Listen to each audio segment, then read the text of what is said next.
Το ένα το κορίτσι μου κουρεύει τα χόρτα και τα άλλα τα κορίτσια μου βάφουν τα νύχια τους.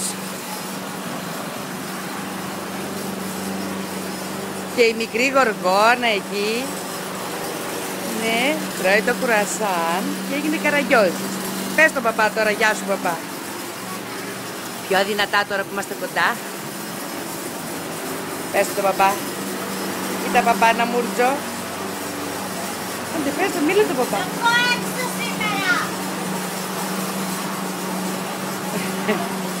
Δηλώσεις είναι η Φούλα μου στον άντρα της. Σήμερα, μ' αυτό που θα πάει έξω σε παίρνω τηλέφωνο. Έλα εδώ. Κάτσε να πάρουμε και τα χόρτα μας, τα ρούχα μας. Εδώ. Η φωνάρα μου η άγρια. Να και το παλικάρι μας.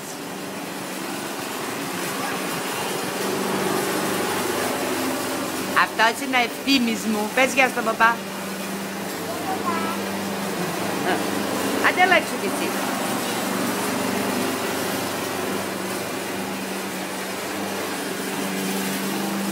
Θανάση.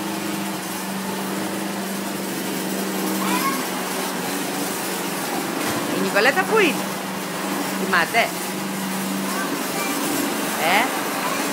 Μέσα. Μέσα.